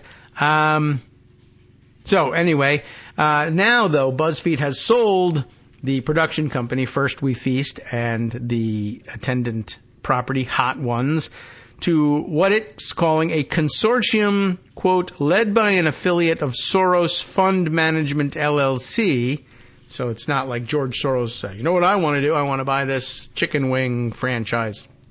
You want to get in the chicken wing restaurant business? No. Just a podcast where famous people eat hot chicken wings. That does sound kind of dumb, but okay. It's a consortium led by Soros Fund Management. $82.5 million in cash. You can buy this podcast for a lot less. Then it took the proceeds from that sale, threw in some cash it already had on hand, because that's the kind of thing that George Soros does, and paid back some $90 million of its debt obligations. BuzzFeed says that it has $30 million in debt remaining and that money is now due in a year, so they could probably come up with it. I don't know. We'll see where they get it from. BuzzFeed says its remaining businesses, BuzzFeed, the pop culture site best known for listicles, quizzes, and celebrity news, also owns HuffPost, the left-leaning news site, and Tasty, its food vertical. All of those things will power the company along with what CEO Jonah Peretti calls, oh boy, new AI-powered interactive experiences. And so I guess they figured, what do we need to pay this guy to sit there and watch people eat, celebrities eat hot wings for, when Max Headroom can sit there and watch people eat hot wings, I guess. AI-powered interactive experiences. I'm sure we'll be hearing all about it. What AI-powered interactive experience from The Lord of the Rings are you? Will be the first quiz. First We Feast, meanwhile, says it will now operate as a standalone company, and it says that the deal and new ownership structure will let it fuel existing and new content franchises and fund future partnerships and acquisitions with other creators. A press release from the company says the Hot Ones host, Sean Evans, is one of the investors in the new company. He wants to buy in, which suggests he's going to be sticking around for a while.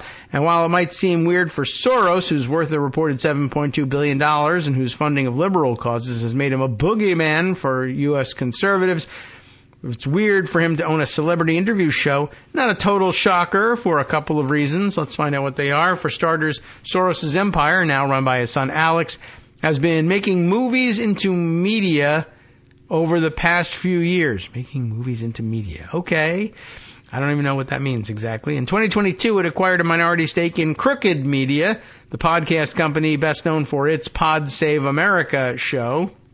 And earlier this year, Soros acquired a controlling stake in Audacy, Audacy, a bankrupt radio company with more than 200 stations in the U.S., a deal that incensed some Republicans. Rawr! They were hotter than Hot Ones, I guess. There's also some connective tissue between Soros and BuzzFeed at play here via the media executive Michael Delnin, Nin. Okay. Nin, you tell me. Back in 2021, Delnin put together the deal that allowed BuzzFeed to go public and he was set to become one of BuzzFeed's top executives in 2022. Instead, Dillman went to Soros, where he leads the investment company's media unit. Better move, because BuzzFeed apparently fallen apart. The deal also means that BuzzFeed has reduced its risk that Ramaswamy, an investor and soon-to-be Doge co-chair, advising the next Trump administration, will have a meaningful influence in its future. He can regulate them out of business later on, I guess. Earlier this year, Ramaswamy bought up 9% stake in BuzzFeed and told Peretti he should bring a group of conservative media types onto BuzzFeed's board and turn BuzzFeed into a Twitter-style platform. Okay, sure. Then he suggested that when BuzzFeed's debt came due this month, the company would be unable to pay it back, and that somehow Ramaswamy would end up controlling the company. That doesn't seem like an option anymore. Okay, interesting idea, though, to make it into a Twitter-type platform while he's supposed to be, I guess he didn't know yet, he was going to be cooperating with Elon Musk in this stupid Doge thing. That would have been awkward, but I guess that's not happening. So I don't know, thought that was kind of a weird twist to add to the news for the day. Why not? All right, a couple other things to share with you. We'll see what we can shoehorn in. One thing I have to return to, I think maybe we made mention of it either Thursday or Friday, and we prematurely, I guess, reading, I must have misunderstood exactly what I was reading about the contest for the ranking Democratic member position on the House Oversight Committee, with Alexandria Ocasio-Cortez making a bid to lead the Democrats on that panel, and Jerry Connolly of Virginia, who outranks her in seniority, certainly, on the panel, also making a bid to be the top Dem there, with Jamie Raskin moving from there to the Judiciary Committee. And I reminded you of our rule of thumb that it is the disbursements from leadership PACs, the assistance given to other members of Congress in their reelection bids that tends to best explain the outcome, even if members won't acknowledge and don't even think that this is what they're doing, voting strictly for the people who helped them most. It's not that they just simply look at the money and then decide who to support based on that. It's just that that is a good proxy for where support is likely to fall. At any rate, Jerry Connolly apparently is contesting the contest, he has to contest the contest, doesn't he? This election, and is still hanging in there. And I think I must have read something that either misinterpreted the story itself or that I misinterpreted their version of the story. It made it look like AOC had locked it up, when in fact I guess what was really reporting was that AOC had locked up the support of, if not the entirety, I guess couldn't be the entirety of Connolly still there, but the majority, a controlling majority of the Democrats on the House Oversight Committee say they think that AOC is their choice for leading the Dems on the committee, not Connolly. But the old line Dems, including now apparently Nancy Pelosi, still standing behind Connolly for this. And it's been very interesting, and they're saying, well, we don't want to upset the apple cart here. We think that seniority should control as usual, and we shouldn't hand things over just yet to AOC. She's got, more years to put in. Her time will come, etc. But very interesting to see Nancy Pelosi in particular standing behind Connolly on this. She's been wrong before. And this could end up being her, biggest backing of the wrong horse since Murtha's bid for Democratic whip, I guess, the contest that he lost to Steny Hoyer in 2006. But she was on Murtha's side, but the fact was that Hoyer had just done far, far more for far, far more members of the Democratic caucus. And though there was an ideological driver to the contest, it didn't matter in the end to most of the the voters inside the Democratic caucus. And I think the same outcome probably here for this one. Connolly just hasn't done nearly the amount of fundraising for his colleagues that AOC has, which is amazing because he's been there far longer and yet, just hasn't done that work. He's not really entitled to this thing. But anyway, it was interesting because people are saying, well, this would be a terrible break with precedent. He's by far the more senior of the two, as between him and AOC, and seniority ought to control here. I just wanted to point out that I don't think anybody, maybe they made this complaint and were ignored, but still, Jamie Raskin was not as senior as Jerry Connolly and leapfrogged right over him to take over the ranking member slot on the Government Oversight Committee, and nobody said, oh my God, we're destroying the system here. But now that AOC thinks, looks like she may be able to leapfrog over Connolly, they're terribly worried all of a sudden about seniority. And I don't know. That seems a little stupid to me. Just thought I would point that out. And without reading through the entirety of the article, but I'll include the latest from Axios on that one for you to take a look at in the roundup summary of stories from today's show. All right, let's see. Other things I wanted to read to you. Do we have time for both? I don't know. I don't think so. I thought this might be of some interest to follow up on a story that we discussed last week, and which I still haven't seen a lot of follow up on. I'm very astonished in the lack of follow up to stories from the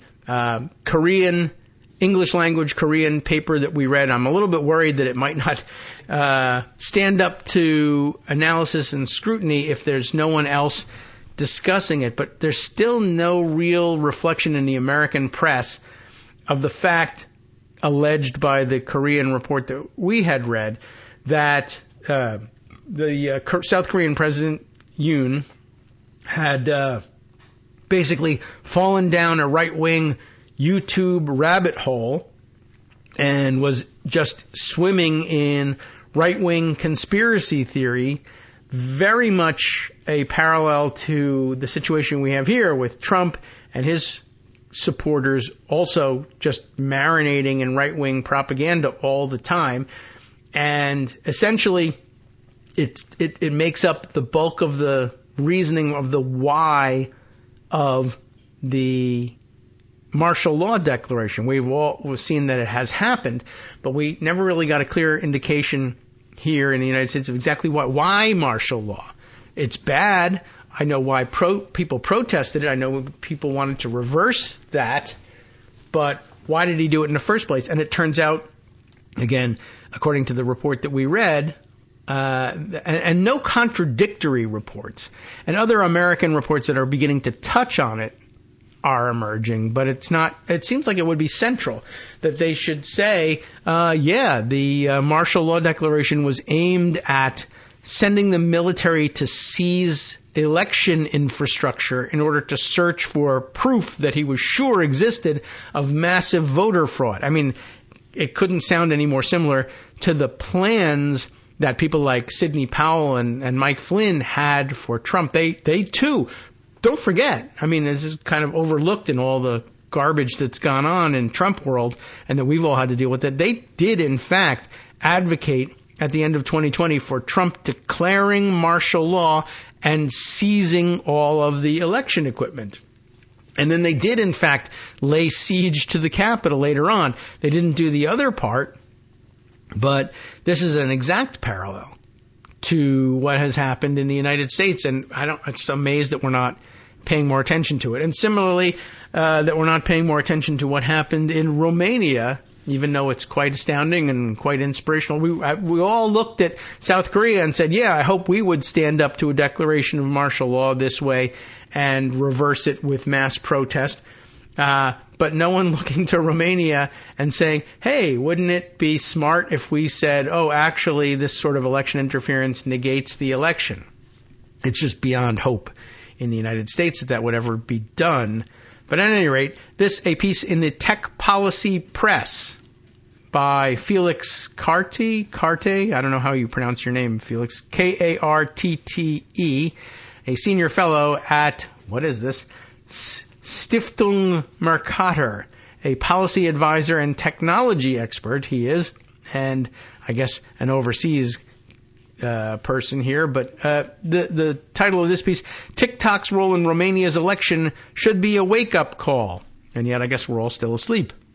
But you know the story. In Romania, a man who disdains the EU, NATO, and democratic freedoms was on the brink of becoming president. You know the backstory, right?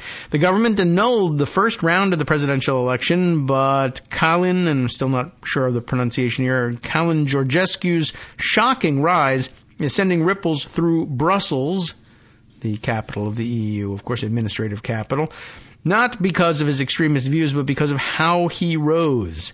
It's that his ascent happened almost entirely outside the established media's sight, engineered instead with significant assistance from TikTok networks, glorifying his personality, cult, and ideology.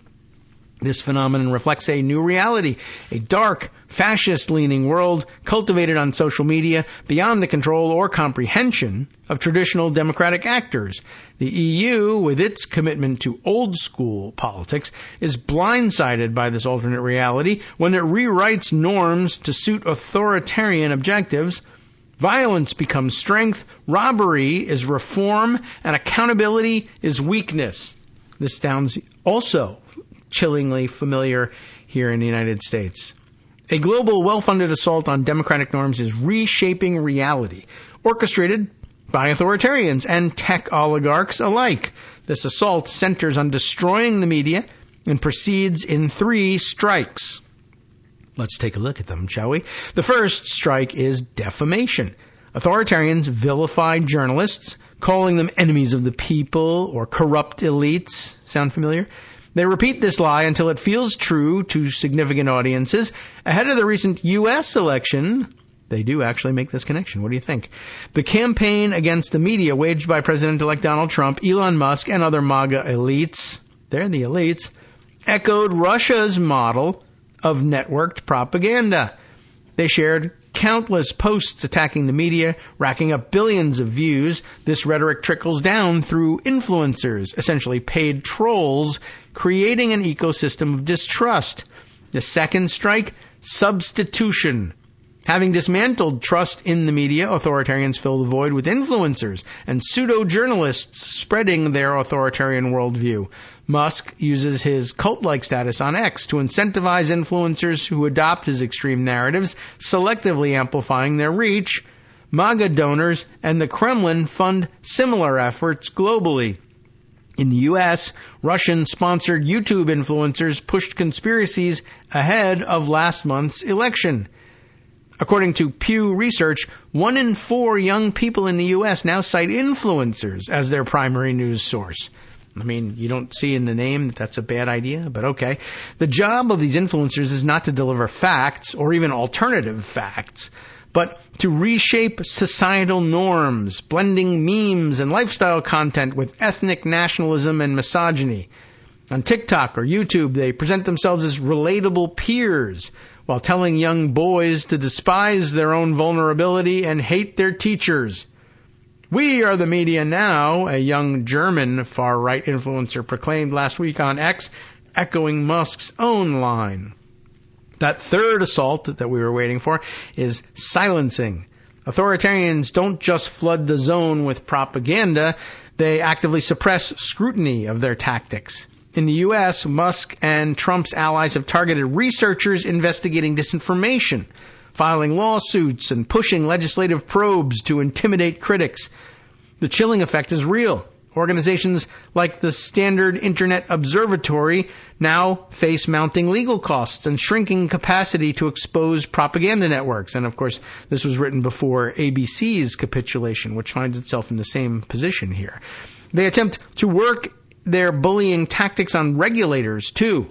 J.D. Vance, remember him, has threatened that the U.S. might withdraw from NATO if Europe were to enforce its platform rules, the Digital Services Act, against Musk's X company. The law is key to enhancing the transparency of platforms and enabling researchers to study authoritarian tactics. And by the way, just for a minute, pause there. J.D. Vance says, if the European Union enforces its Digital Transparency Acts, Digital Services Act against Elon Musk's company, X, that the U.S. will withdraw from NATO. Well, we're not in the European Union. We can't withdraw from them. But, usually, of late, the tactic has been, well, we'll tariff them very heavily. But, of course, they've wanted to withdraw from NATO since forever, so they're just going to use that as a tactic instead. But what does one have to do with the other? Nothing. Europe is involved in both, I guess. That's only it. That's all I have. This authoritarian assault is working. Regardless, the strategy is building separate realities, dividing societies not just by information but by fundamental norms. In one reality, democracy continues. In the other, extremism thrives unchecked, reframing democratic rules as tyranny. Like a cult, this new reality recruits new members at mind-boggling speed. What makes this moment particularly alarming is the convergence of interests between tech oligarchs and authoritarian politicians. Platforms like Google and Facebook have already gutted journalism by siphoning away advertising revenue, creating news deserts, as Greg mentioned, across much of the democratic world. Now, platforms harvest journalism to train AI without fair compensation, while throttling news links and strong-arming publishers. Figures like Musk are taking it further, aligning their platforms with authoritarian agendas. Jeff Bezos's intervention in the Washington Post's planned endorsement to Vice President Kamala Harris in the 2024 election, and Meta CEO and founder Mark Zuckerberg's attempts to win favor with President-elect Trump may signal a deepening alliance between tech giants and authoritarian politics.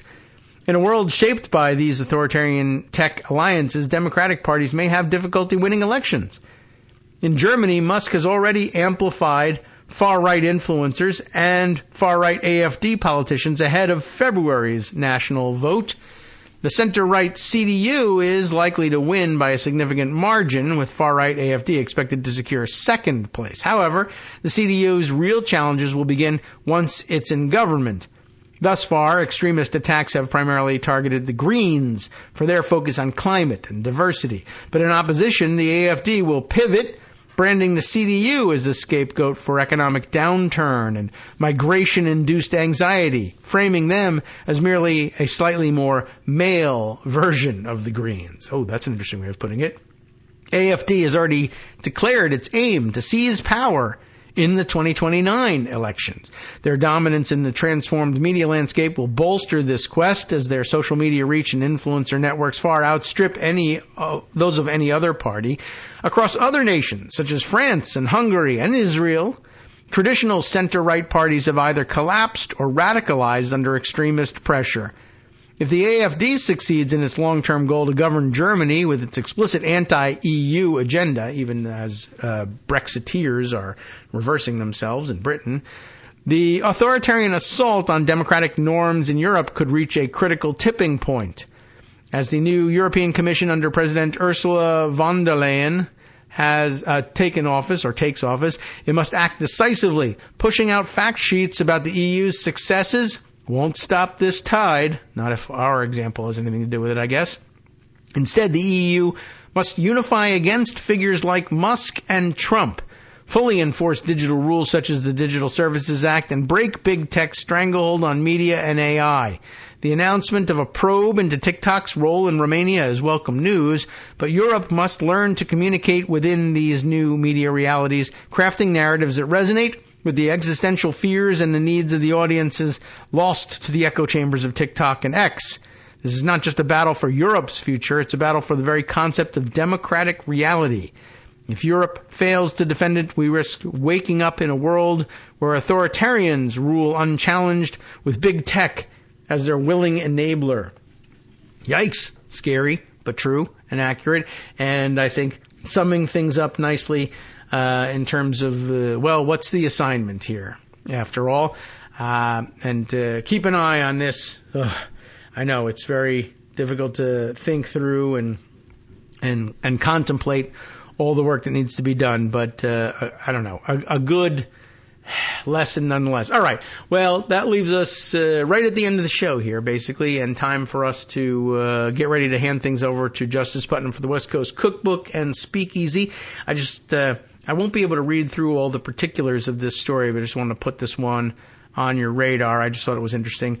Among the many nepotistic appointments being made or considered by the incoming Trump administration, besides the effort to get Ron DeSantis to name Lara Trump to appoint her to the Senate to replace Marco Rubio, there was news the other day of Tiffany's father-in-law being named a sort of special Middle East advisor, a non-Senate confirmable role for Tiffany's father-in-law, all we really knew about him was, his name, Mossad Boulos, and that he was, rumored to be another one of the very many billionaires that Trump was naming to special roles or formal roles in his incoming government. But the New York Times, I guess, I don't know what motivated them to do this or where they got this tip, but the word is that Trump's Middle East advisor pick, Mossad Boulos, is in fact a small-time truck salesman and not at all a billionaire or anything like it.